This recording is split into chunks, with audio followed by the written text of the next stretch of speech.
Hello, welcome to Podsongs. I'm Jack Stafford. I interview inspiring people in service to others as inspiration for a new song. Today, we're talking about breathing. It's probably not something you think a lot about, but my guest today is convinced you should. He believes breathing correctly, that's through the nose, lightly and slowly, is the secret to better health, fitness, and overall well-being, not to mention immunity. But many of us are breathing through our mouths, quickly, shallow, and our health is suffering. So let's dive deep with Patrick McKeown.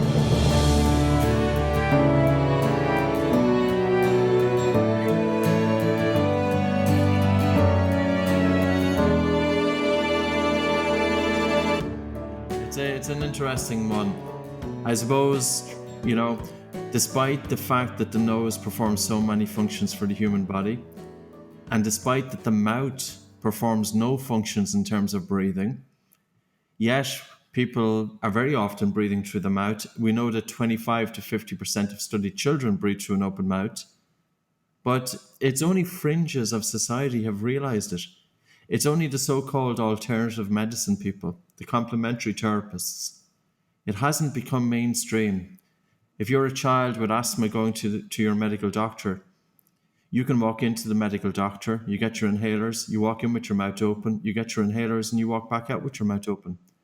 Despite the nose being logically the one means to help kids with asthma and, of course, adults, the filtering, moistening, warming, regulating volume, harnessing nitric oxide, antiviral, in terms of it's, for sure. And even with COVID, there was a paper published, I think just in May, just a few months ago, looking at the importance of nasal breathing as reduction of COVID, or at least reducing the risk of COVID.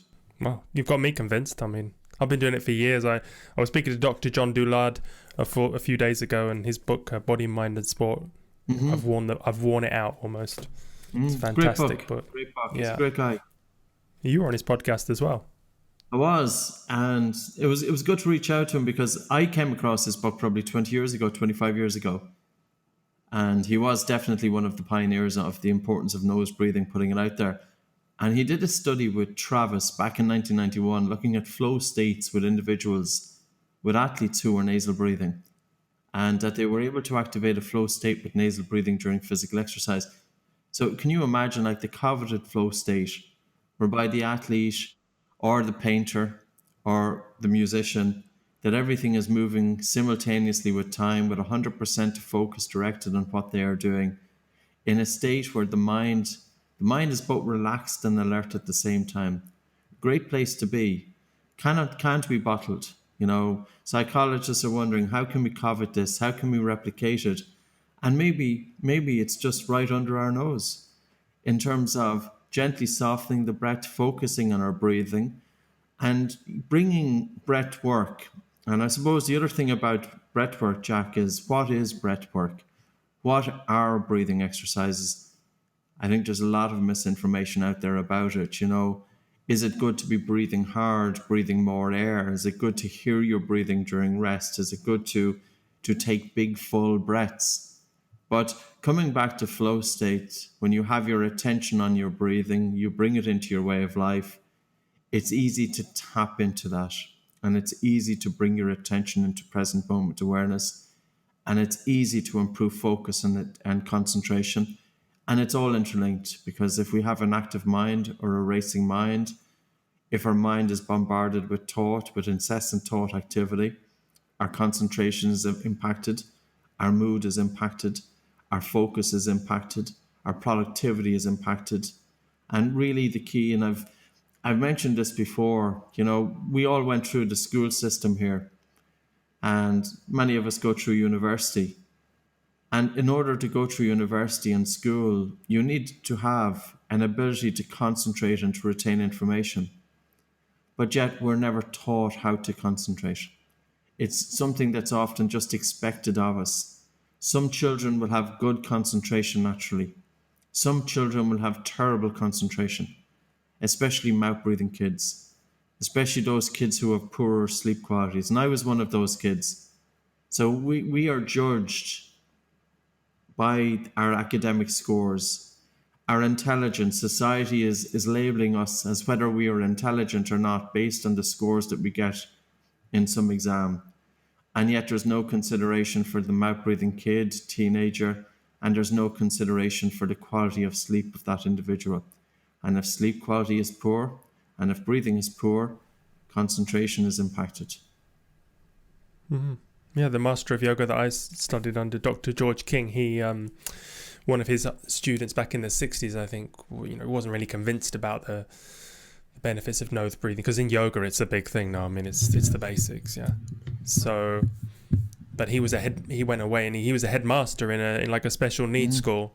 Wasn't called special needs back then. It had a very much cruder name, but and he just looked and tested his students or the people in his home, kind of almost an insane asylum, and they all had terrible breathing. And he had the evidence. He was really convinced. Yeah, the evidence is there. Karen Bonnock did a study of 11,000 children in Stratford-upon-Avon, and it was published in the journal Pediatrics in 2012. And children who had sleep disorder breathing, and a mouth breathing as a contributory factor to that, if untreated by age 5, they had a 40% increased risk of special education needs by age 8. Because the issue is that the brain is developing during the formative years. And while sleep quality is of course going to impact an adult's fatigue and concentration and mood, for a child it's different because it's affecting the development of their brain. And there's also one study that, one citation, that children with sleep disorder breathing, if untreated, there is an 80% chance that they will have a permanent 20% reduction in their mental capacity for the rest of their life. And again, coming back, 25 to 50% of studied kids going around persistently mouth breathing. And it's not as if a kid or an adult is going to be mouth breathing 100% of the time, but do they sleep with the mouth open? Do they do physical exercise with their mouth open? Do they have the mouth open when they are distracted? If they're watching TV, are they sitting there with the mouth open? But that can be enough. That's significant. If we have the mouth open for 6 or 8 hours during sleep, and we wake up with a dry mouth in the morning, for most people, they are not going to wake up feeling refreshed. Most people are going to have increased risk of snoring and obstructive sleep apnea. And of course then, if we don't have good sleep, we pretty much, the stress that it puts in the human body, we know it yourself, if there's days that we don't have a good sleep, you wake up in the morning almost as if you have a hangover. That's the impact of sleep quality. When we get up out of bed in the morning, we should be absolutely alert that if somebody was to hand us a complicated piece of material, we can put our attention there. And that's alertness in the morning. That's how it should be. Do you tape your mouth when you I've taped my mouth for 20 years. 22 years now. I've taped my mouth literally missed maybe a couple of nights here and there, but pretty much every single night. And that was the one thing that got me onto this, because I came across the importance of nose breathing. I was a chronic mouth breather, and my nose was always stuffy. So I learned how to decongest it, because of course there's exercises there. You simply hold your breath after an exhalation, you open up your nose. And I taped my mouth that night, but I also wore breathe right strips. And I woke up, the first morning I was kind of getting used to it. I can't remember anything dramatic in the first morning after taping. It was the second morning. I woke up and it was probably the best night's sleep that I had in God knows how many years. And that was dramatic for me, because at the time I was in the corporate world, and I have to say that the environment, I didn't like it in any shape or form. I didn't like the culture. I didn't like the stresses that are put on employees. I didn't like the whole competitiveness, the whole ethos of pitching one employee against another, driving them, pushing them, milking them. And in the company that I worked for, the average age was I'd say about 25, 30 years of age. And that's always a reflection of the company, because oftentimes when I go into some companies, I'm often curious, what's the age profile here? Do they just want to get people in at 20 years of age, mold them and milk them and kick them out by the time they're 40 because they're too old? And then you're thinking about, well, what is the motive of this company? Do companies really care about their employees? Or is their primary drive for the sake of profit? And I was in that corporate world, And I can remember going into that company, and I was a manager at the time, going in of a Monday morning and absolutely dreading going into work. And one of the things, I remember back at that time, I was driven. I'd push myself. But I wasn't sure what I wanted to do, but I knew what I didn't want to do. I didn't want to work in a bank. I didn't want to work in, school teaching or any of the kind of traditional jobs, office-based jobs. And I ended up, of course, working in the corporate environment. But just by chance, I came across breathing. I applied it to my own health, made a dramatic difference. And that changed my life. That changed the work as well that I now do. And if you were to say, could you choose an occupation that somebody is absolutely suited to? I was fortunate. I found an occupation that is effortless to me. And it would be great if many children and teenagers were to find what they are innately good at. Because when you're innately good at it, you're more likely to be interested in it. You will study it. You will learn more about it. You progress in it. And it's not stressful. And that's the thing. If you're in an occupation that you don't like, and even if you don't like that content, like I remember having to do in the earlier years, like my accountant does more of our books now, but because we're bigger. But there was a time that I had to do my own books. And I used to say, oh my God, it must be absolutely horrid to be an accountant, because that was something that I hated doing. But yet there are accountants that love it. So, it's all, I suppose, different strokes, different folks. Well, get good at breathing first before you find your Well, dream it career, helps. Get good sleep as well. Yeah.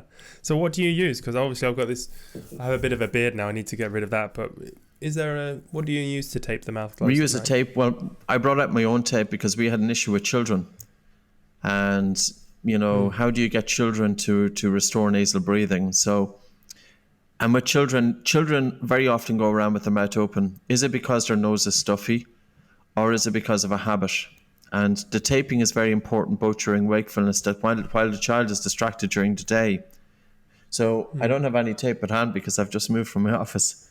But the tape that we use is called Myo tape. And it's an elastic, stretchable tape that surrounds the mouth. So basically, it's an elasticated tape. You stretch it. You place it surrounding the mouth, and because it's stretched, the tension of the tape brings the lips together. And it also stimulates the muscles surrounding the mouth, the orbicularis oris muscle. So it helps to activate those muscles to change the behavior. You have to be clean. You have to be completely clean. Yeah, it doesn't work for beards. A bit of stubble. Yeah, so any stubble? Like what? A little bit of stubble can be okay, but no, a beard's not a chance. Not going to work for you. No. But you could get, say, somebody with a beard. Then there's chin-up straps. There's different things as well, getting the mouth closed. But then, do you need it? Like, do you wake up with a dry mouth in the morning? No. Well, then you don't need it. Yeah. That's it. That's how you know. And by the way, it's, waking up with a dry mouth in the morning. Just think of the significance of that. 6 to 8 hours breathing through an open mouth as you take a drink of water. A dry mouth, we're more likely to be dehydrated. The bacteria in the mouth is more rampant. We're more prone to dental cavities. Like as a child, I always had dental cavities, and as a teenager. And it wasn't necessarily because of the amount of sweets I was eating. The fact that I was mouth breathing constantly, my mouth was dry, and bacteria is more rampant. We're more prone to gum disease, bad breath, dental cavities, even chapped lips. I remember as a teenager going around with chapstick all the time.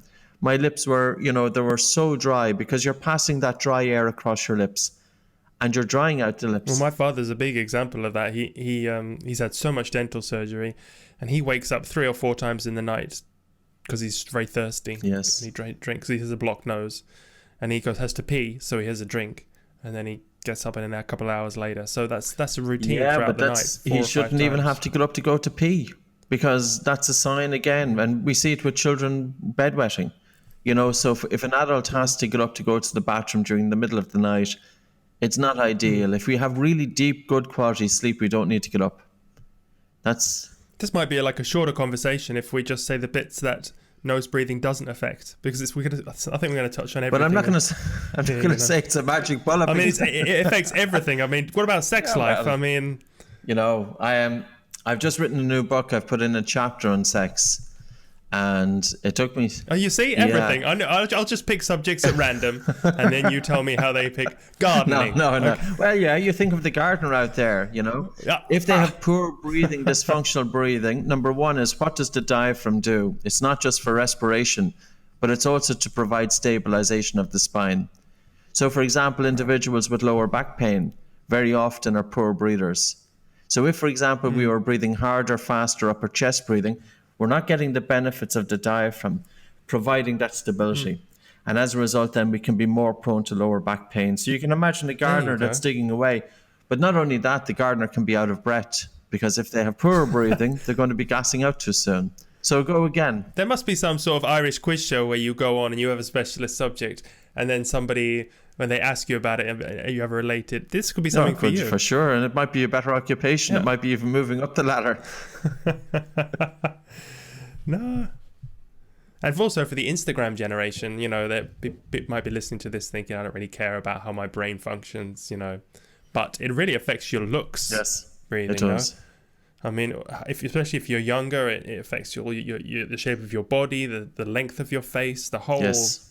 For the Instagram generation, this is key. It is, especially with where there's such drive to have beautiful faces and good-looking bodies. And I have to say, we're on Instagram and we've got quite a few followers on it, but don't spend your time too long on Instagram.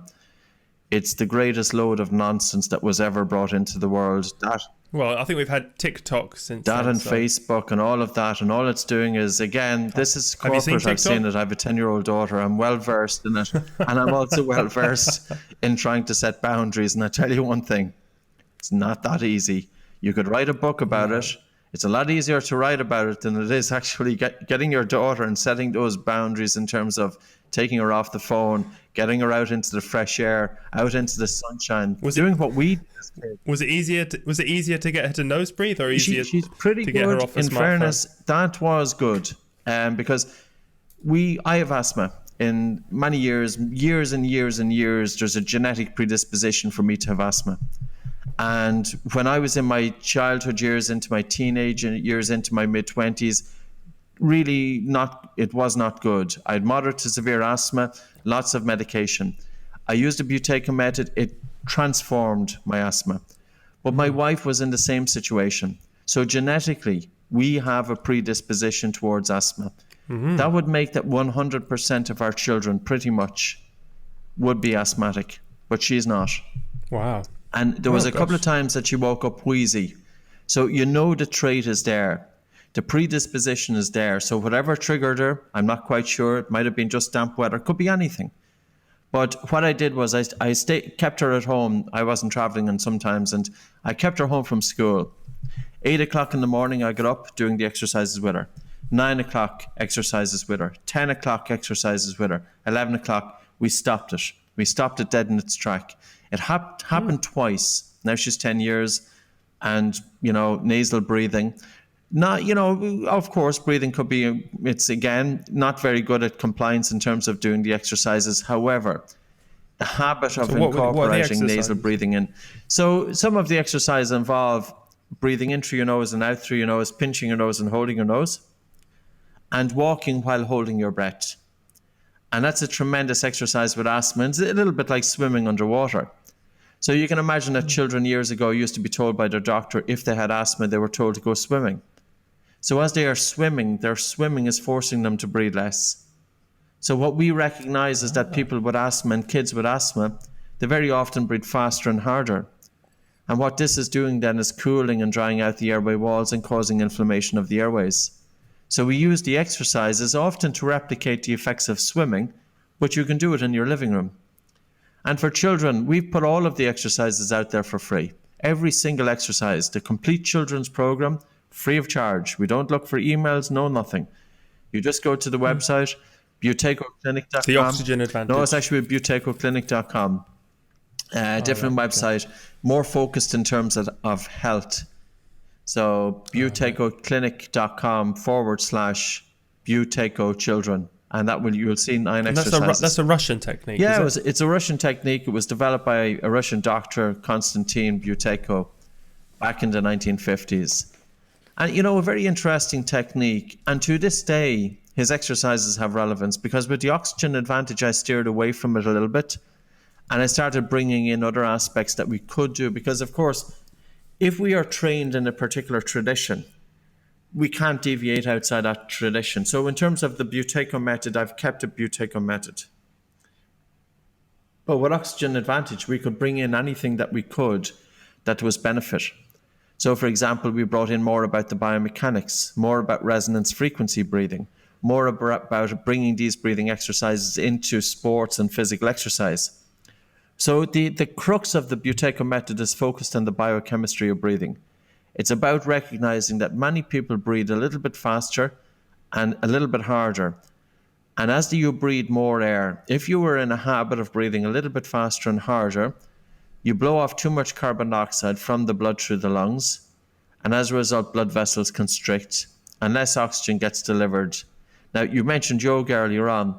There's a tremendous yoga book written by a yoga instructor called Robin Rottenberg, and she's been 30 years teaching yoga for health, primarily for people with some serious medical conditions. And she came across the Buteyko method. She had asthma, and I think she had sleep apnea. And she put the Buteyko method into practice. And it made quite a significant difference to her that she trained then. She came to Ireland, she trained here. And she went back and she spent 4 years going through the research in yoga, picking up what she could from the sutras of yoga. And she asked, when yoga was originally developed, how should you breathe? And she never came across the word breathe hard. It was never recommended to take big breaths, to breathe more air. The original yoga was all about breathing subtle. And that's what the Buteyko method is, subtle breathing. But yet, Jack, if you were to go into a yoga studio, do you hear subtle breathing? Or can you hear people? In other words, is breathing totally silent in a yoga studio? Or can you hear people breathe? You should never hear people breathe inside a yoga studio, because if you hear them breathing, it can be an indication that they are breathing too much air. And the over-breathing as a result of that is going to cause blood vessels to constrict and less oxygen to get delivered. Now, you could say, well, what about this technique whereby you constrict your throat and you're breathing against resistance? Ujjayi. And maybe that's fine because that's not going to cause over-breathing. But if you have an individual going in and they are in, say, a student who doesn't understand it, and they are intentionally taking more air into their lungs because they think it's beneficial to breathe more air. The more air I breathe, the more oxygen that gets delivered, whereas, the opposite is true. So, we have quite a few yoga instructors. I would love to see the day that yoga instructors knew about breathing from a biochemical, biomechanical, and resonance frequency breathing, because they have such a reach into the general population. I am 20 years doing this. I'm one person. We have maybe 400, 500 instructors. But can you imagine if yoga embraced it? And can you also imagine the students going into a yoga studio? All of those students taught about the importance of nose breathing, not just while you're in the studio, but how do you breathe when you leave the studio? How do you breathe when you're asleep? How do you breathe when you get into stress? And for students to understand a little bit about how can you influence your blood circulation through your breath. Like, it's very common for people who overbreathe. Cold hands, cold feet. I had it. Brain fog. Because if you are breathing a little bit faster and a little bit harder, your 70,000 miles of blood vessels are constricting. So, and I can understand that with breathing has been passed down through traditions. And very often then, if we have been taught in a tradition, we don't want to deviate outside of that tradition. Just as I didn't deviate outside the Buteyko tradition.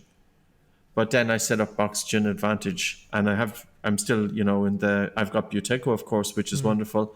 And I've got Oxygen Advantage then, which gives me a broader base. So that's the way we should be looking at it. not just focusing on breathing as being one dimension, but looking at multiple dimensions of breathing. Yeah, well, pranayama is the basis of yoga. That's what you should be. You do the yoga to stretch and make sure you can get more air in. Because you still do deep, big breaths in pranayama, but you do them very slowly. And you start very low in the. So you still do deep breaths with yes, your technique. But we don't hear people breathe.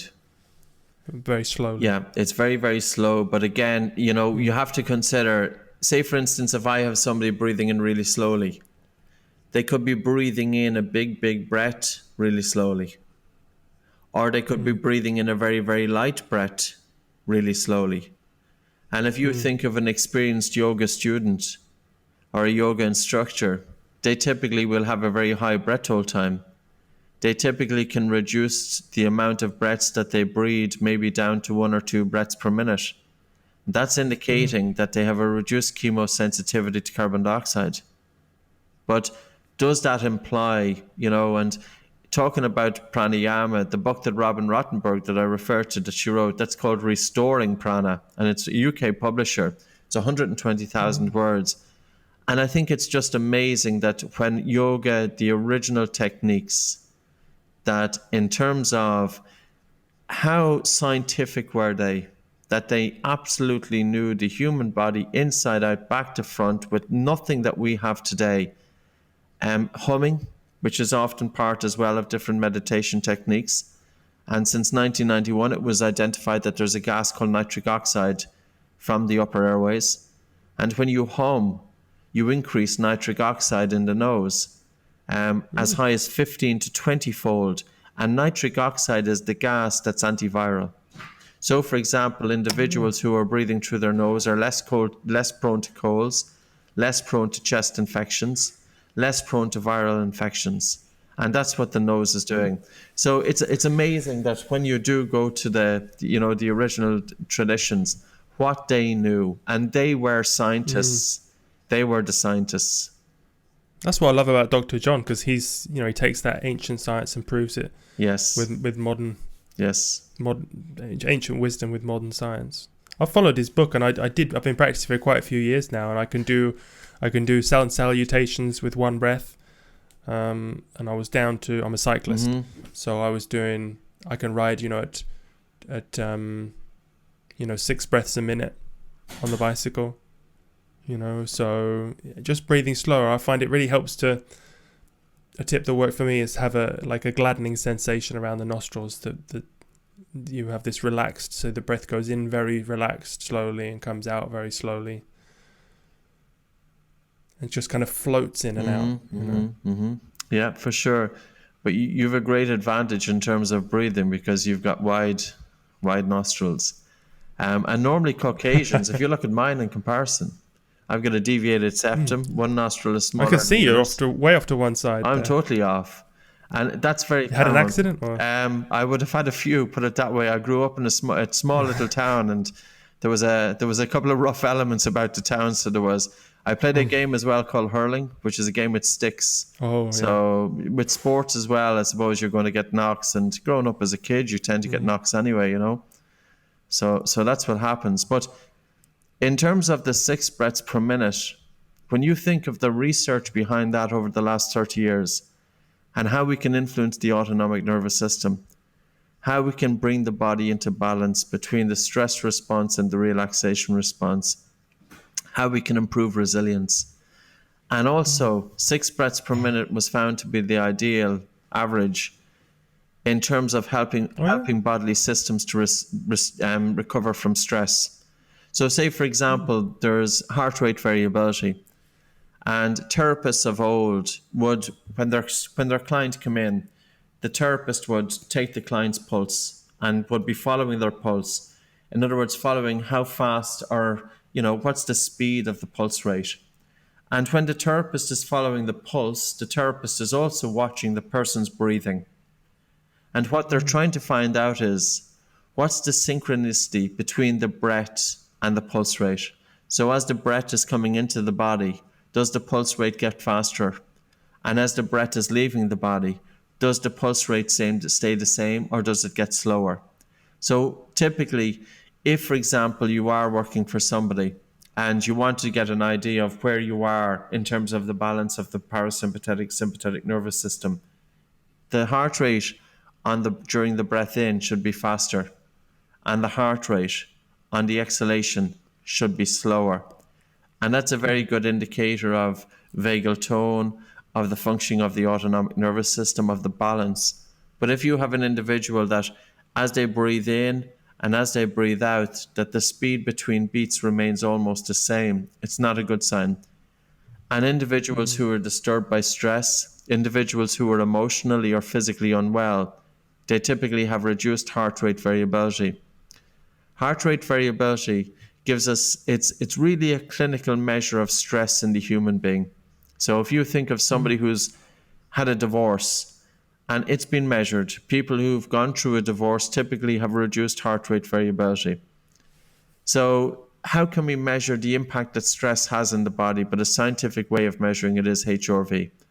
And then the question is, how can we improve heart rate variability? Nose breathing, slow breathing, diaphragmatic breathing, breath holding, nose breathing during sleep. Pretty much the exercises that we do. Yeah. Well, it's not that difficult. You've just got to start really slowly. You can't go perform at the level that you did, Yes, with mouth breathing. And that's why, because people say to me, you see the pro cyclists on TV, gaping mouths, so this is the way to do it. Look, these are professionals. They breathe through the mouth. But you're looking at genetic freaks, the top of the pyramid, the people who have, hemocratic levels and fantastic bodies. So if they did nose breathing, they'd be even better, So, but they've just been taught from a young age they breathe this way. But as you said, initially when you switch from mouth to nose breathing, it is going to be a little bit more of a resistance. If you're doing physical exercise with your mouth closed, the air hunger is stronger, so you're feeling a little bit more suffocated. However, if you continue doing physical exercise with your mouth closed, your body adapts, makes adaptations, and then you can continue to do physical exercise with the mouth closed and the air hunger has reduced, but then your breathing is becoming more efficient. So you can perform the same intensity and duration of physical exercise as with mouth breathing, but with less ventilation. And the science is only starting to catch up with this one. Dr.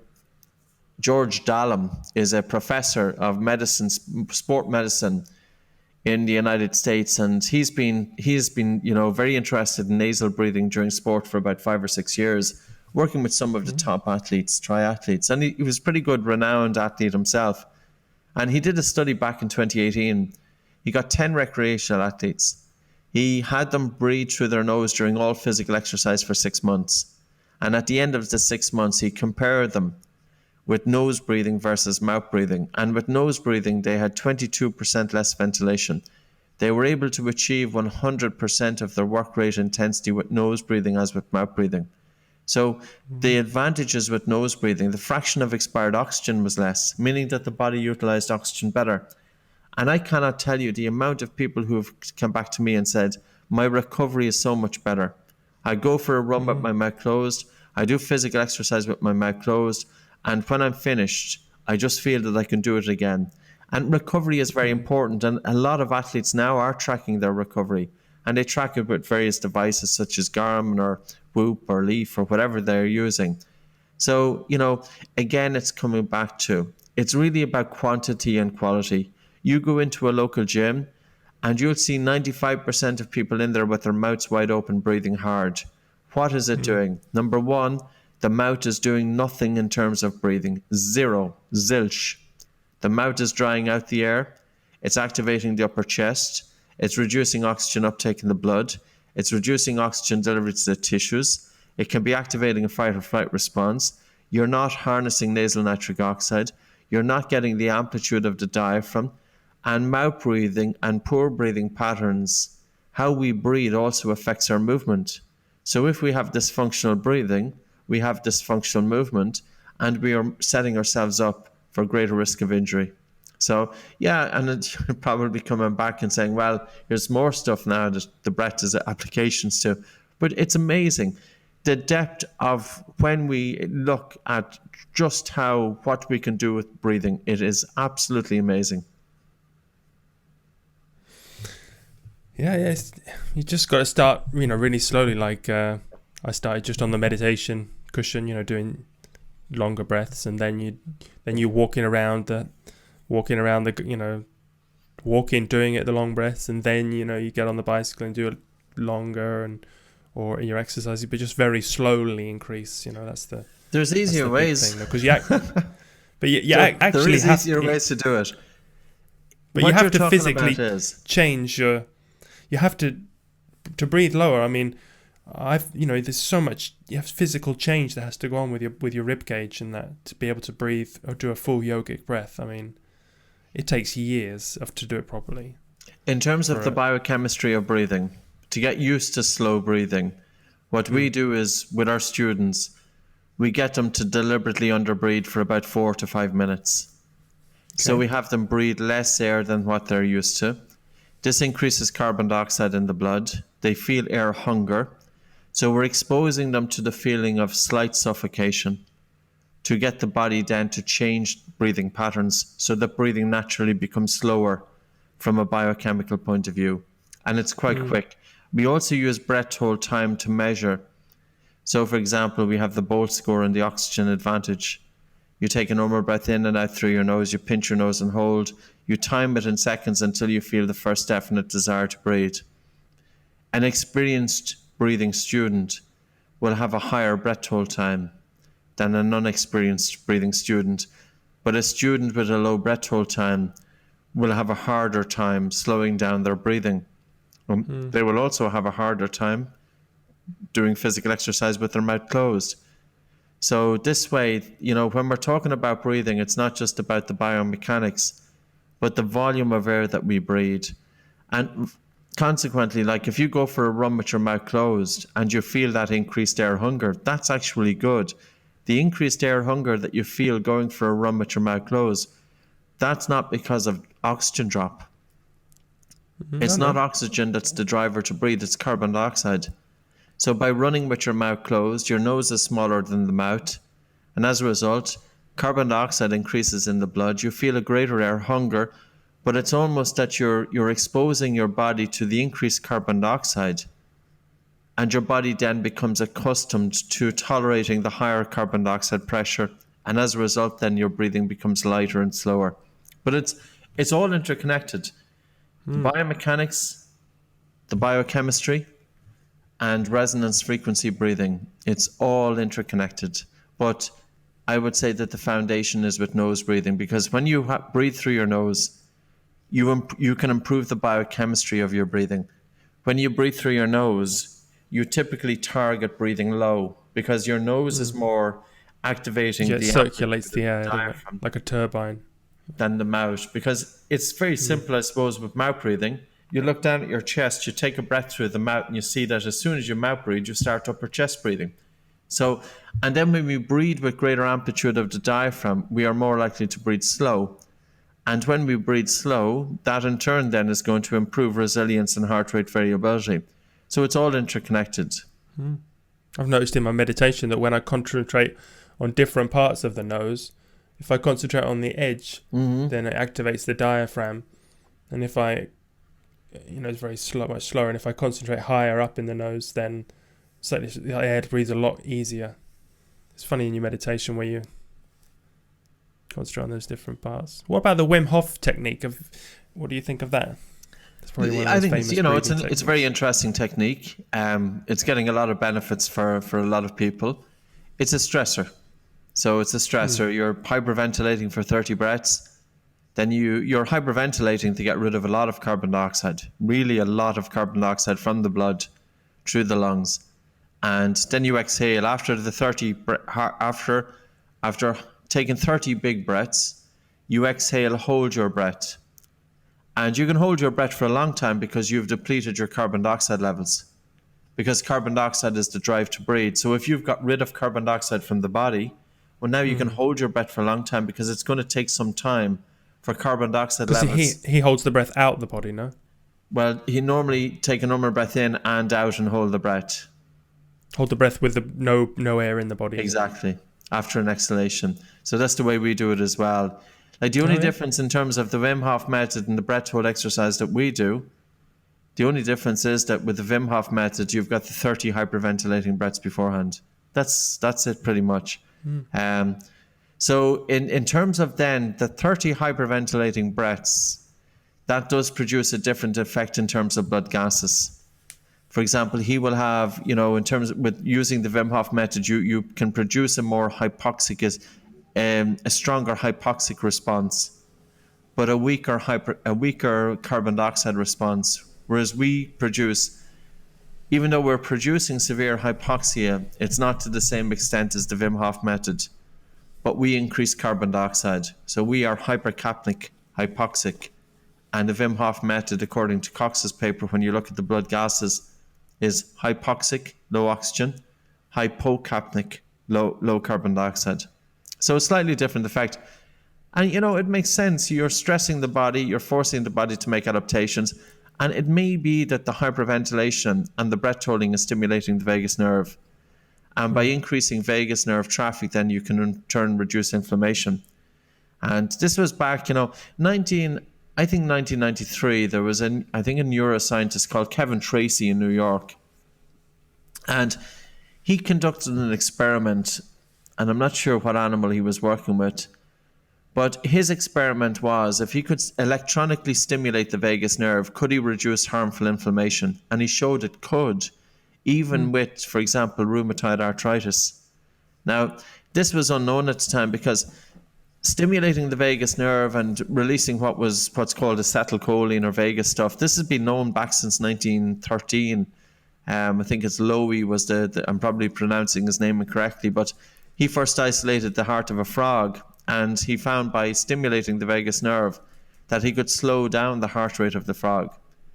So, and he called it vagus stuff, was the secretion from the vagus nerve that was causing the heart rate to slow down. So the Wim Hof method, it's very difficult in terms of breathing to know precisely what's going on with breathing techniques because the body is so complex and breathing is so complex.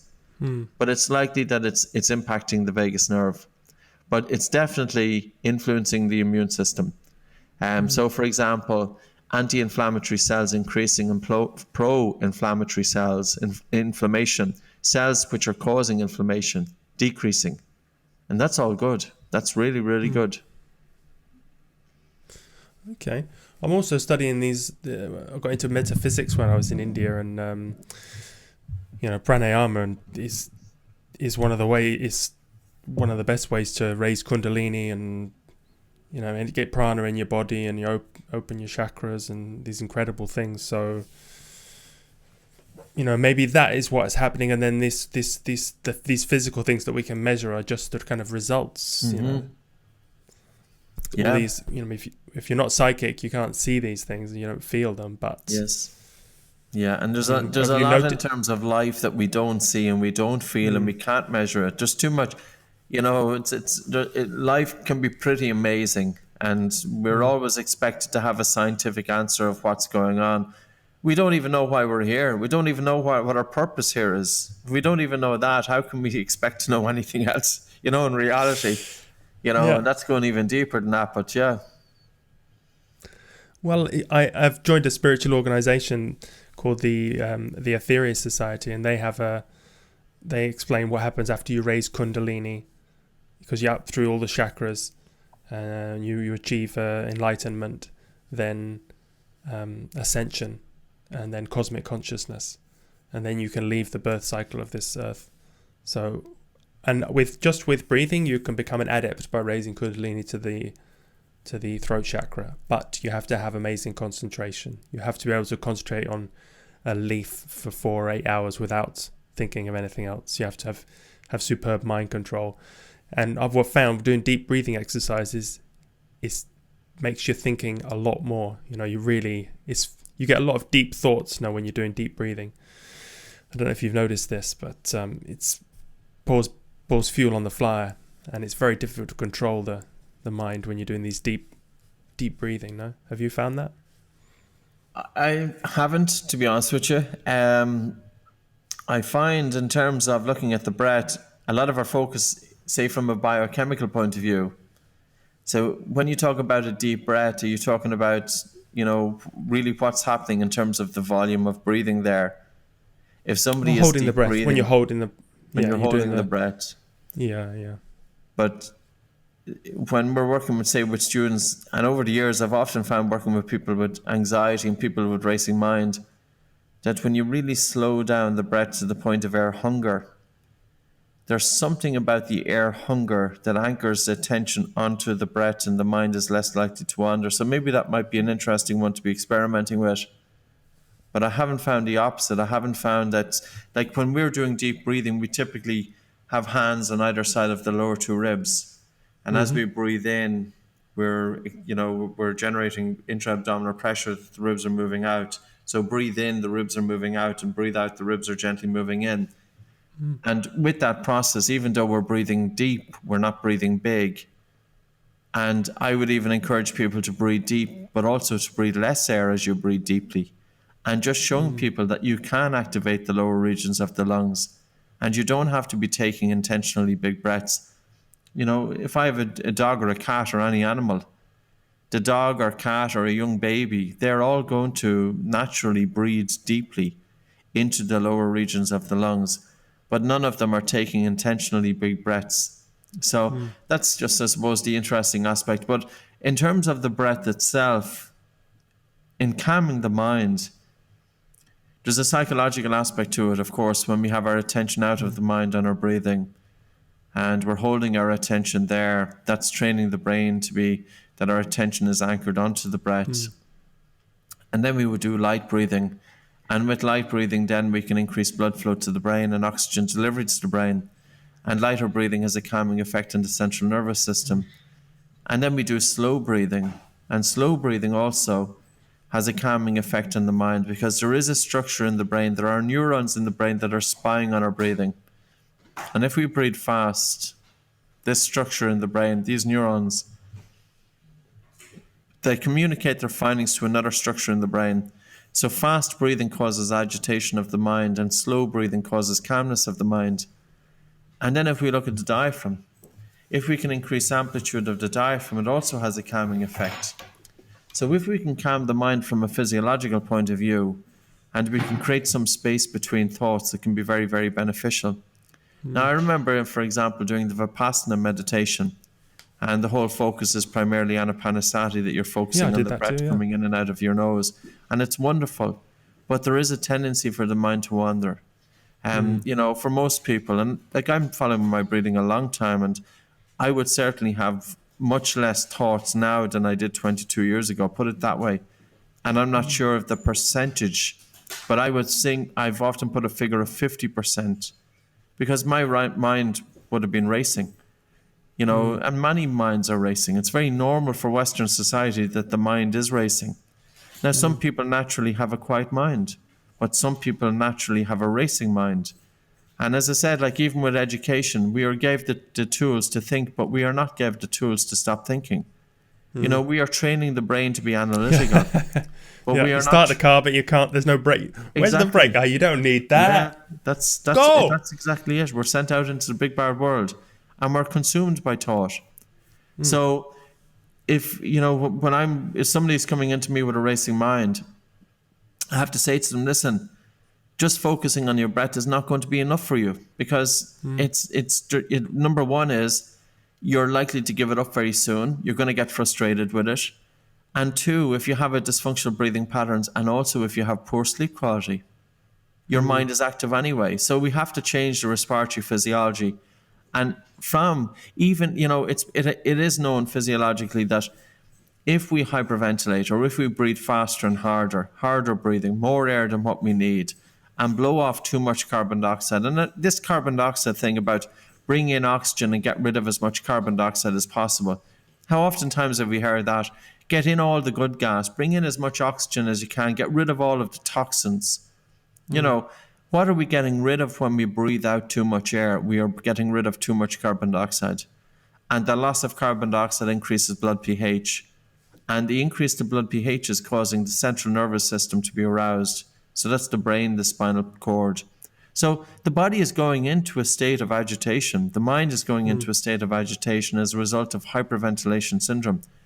And that's why I think very, very often just gently calming the breath and slowing the breath and breathing a little bit less air that you have air hunger. And you notice that your blood circulation improves in about 3 to 4 minutes. We can bring warmth into our fingers in 3 to 4 minutes by breathing less air, not by breathing more.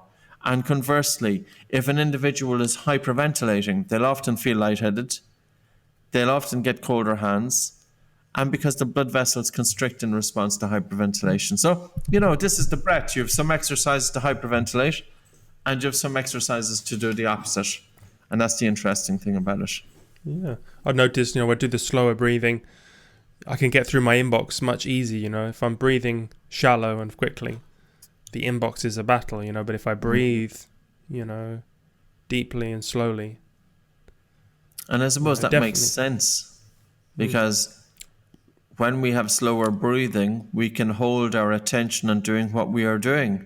Yeah, I do. I deal with the email that's open, and I don't, flip to the next one. So what I mean when I'm doing what distracted with the mind is that I definitely when I'm doing the slow breathing. What I was doing when I did Vipassana, they don't control the breath, just go with it. It's much more difficult to control the mind. So you do the slow, deep breathing, and it definitely slows the mind. But the problem is, you do get some deep, profound thoughts come up, because the deeper you breathe, the deeper you think, and I might get a song come in my head, so I have to get up and off the mat and do that, or I might have a brilliant idea and I start chewing on that, so because the conscious mind wants to run the show, so it brings up have a look at this is interesting, you're interested in this, aren't you? I know you are.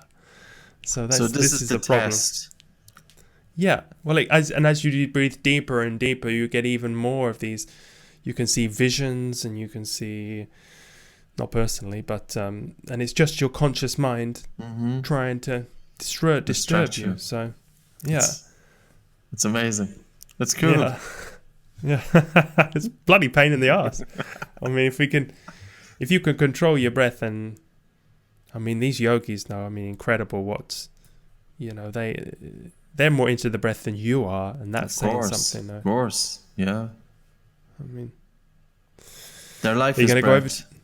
Yeah, it is, and you get superpowers. You can merge your psychic senses with your physical senses, and you can literally have superpowers. My teacher Nehemiah Davis he's a master of this, and I'm hoping to get him on the show in a few weeks.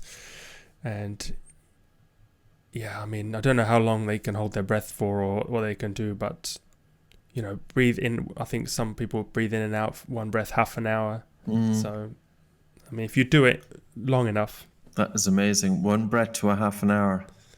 Yeah, or hold your breath for a couple of days. Once you raise Kundalini, you don't. The body's physically dead. You just have a warm band around the top of the head to stop rigor mortis. So, but yeah, superpowers. That's incredible stuff. Yeah, to show the potential of the human being. It is. We're only scratching on the surface here. Yeah. Well, we are very limited. So, but we've done it to ourselves. So, yeah. All right. Well, I've got to get a song out of this. So, I think you've definitely given me enough material. Oh, cool. Great. Yeah. So, I was looking, and mouth breathing used to be an insult. It was in the early 20th century, and I was watching this Netflix series a couple of years ago called mouth breather. Yeah. If you call somebody a mouth breather, it is derogatory. Yeah. And typically, I think, is because society considered that mouth breathers. I have a feeling that it was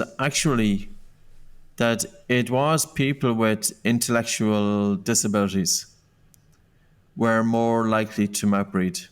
I actually think that was. So if you had, say, somebody that's, say, a normal youngster, and they have the mouth open, that automatically people were putting the connection between the individual, say, with an intellectual disability with the mouth open versus the normal person. But there is a stigma attached with mouth breathing. And, our grandparents knew about it because they would always say, breathe through your nose. But we've totally forgotten about it. And I'm hoping now that there is going to be a resurrection in the awareness of this, because any child or adult who is going through life with persistent mouth breathing, they are not reaching their full potential. Their sleep is impacted. Their exercise capacity is impacted. Their mind is impacted. And, if you think of sleep and the mind and the breath and how one is influencing the other, if our sleep is off, our mind is agitated. If the mind is agitated, our sleep is off. Because if our minds are agitated, we can't fall asleep so readily. But if our mind is agitated, it affects our breathing, that we breathe harder and faster. And when we breathe harder and faster, we're more likely to be woken from sleep. So if people with insomnia, for example, especially if they wake up after a few hours sleep. So it's really so tightly connected, it's amazing, yeah. So I'd be so interested in your song there. So, as soon as you have it, give us a bar of it.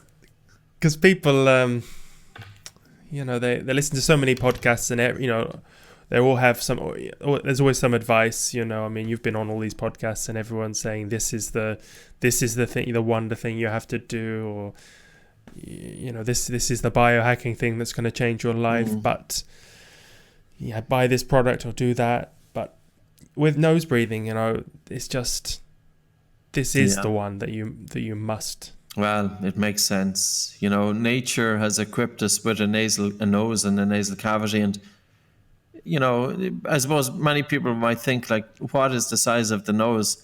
The nose that you see in your face is only about 25% of your nose. The nasal cavity is sitting right above the mouth. So, the palate. Oh yeah, that's all the nose too, yeah? All above the palate. So, for example, if we were to bring our tongue all the way along the roof of the mouth, right back to the soft palate, sitting above the roof of the mouth is the nose, the nasal cavity. Oh, that's interesting. So the nasal cavity is going well back, right back to the throat. Oh, so it's better if it was a huge nose. You can see more of mine. Might be more obvious for people, yeah. Yeah, for sure. Okay. All right, well, thanks so much. I had a great chat to you, really. Good stuff. Yeah, I'm talking to you. I was definitely consciously breathing slower, and I'm more aware of it. So, but probably just one thing to end on, because a lot of people are saying, well, it's impossible for me to breathe through my nose. I haven't breathed through my nose for 20 years. I've got this problem. So how can they unblock their nose? Because it can be done, yeah? Yeah, of course. One, don't do it if you're pregnant, or if you have serious kind of medical issues, don't do it. But anytime you want to decongest your nose, just you stand up, take a normal breath in and out through your nose and pinch your nose and walk around holding your breath. How does that work then? As you hold your breath, it's not known exactly how it works, but as you're holding your breath, carbon dioxide increases in the blood. Nitric oxide also is pooling in the nasal cavity, but you're also activating a sympathetic response or a stress response. So there might be a number of factors which are causing it. Now, there are a couple of papers showing that it was the increase of carbon dioxide in the blood which is decongesting the nose. And this has been known since 1923. So even if you've got a head cold, if you want to open up your nose, breathe in through your nose, breathe out through your nose, pinch your nose, hold your nose, and walk 20, 30, 40, 50 paces holding your breath. And if you can hold your breath for 50 or 60 paces. With the breath paces, out. Yeah, so you breathe in, you breathe out. You breathe in through your nose, breathe out through your nose. You hold your nose and start walking holding your breath. And continue walking and holding your breath, and walk and hold your breath for as long as you can. And then let go, breathe in through your nose and get your breathing under control. Wait about 30 to 60 seconds, do it again. And do it 5 or 6 times. And your nose will be decongested. What an amazing tip. Oh. It works. You'll have to try it. Have you noticed how that every hour and a half you change nostrils? Yeah, but you have a good nose. It happens for you. It doesn't happen for me. If somebody has a compromised nose, it doesn't change so readily. Oh, But okay. yeah, that's called a nasal cycle. And if you, it's your sympathetic and parasympathetic changes. Yes. So you should eat when your right nostril's open, and sleep when you're, and you should, at sunrise, you should have the sunrise, you have the left nostril open, and at midday, and at sunset and midnight, the right nostril should be open.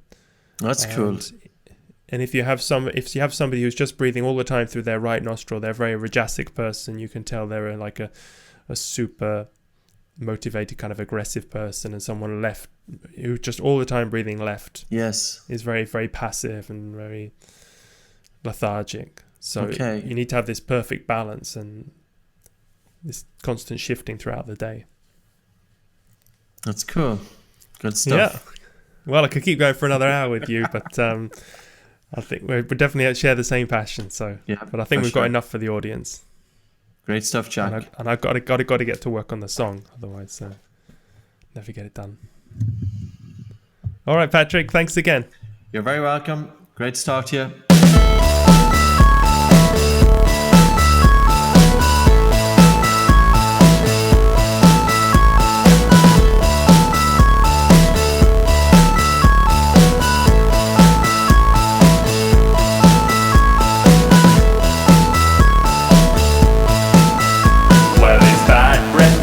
And his teeth are decayed. His dentist is a worried man, all because he never used his nose like he should. Things are going downhill from here, 'cause he's a mouth breather. He doesn't sleep 'cause he's a mouth breather. My mama did a great mouth breather. You look so funny 'cause you're mouth breather. Effects. Now his chin is receding and his face is too thin, so much he's got an overbite. At school he's no attention 'cause he don't sleep so good. Now they got him on Ritalin, 'cause he's a mouth breather. He doesn't sleep 'cause he's a mouth breather. My mama did a great mouth breather.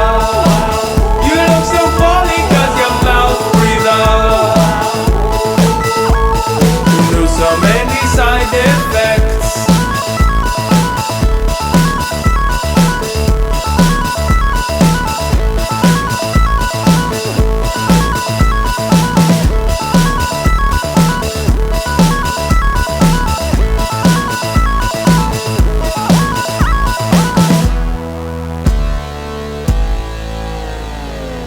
After years of poor sleeping made worse by the drugs, he's failed academically. Now he's a laborer, thinks he's a failure. He draws in a long breath and lets out a deep sigh. It's not 'cause I didn't try, if only then I had no why. Nobody saw I was a mouth breather. They could have warned me.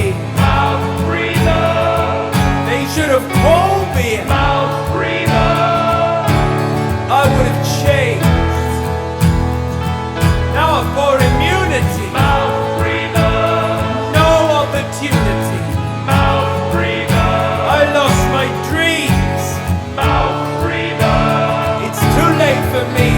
But what about the children? Think of them.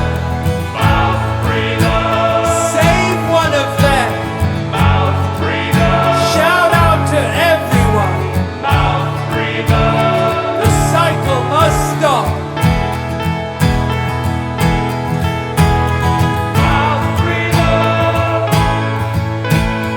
Mouth breather. Mouth breather.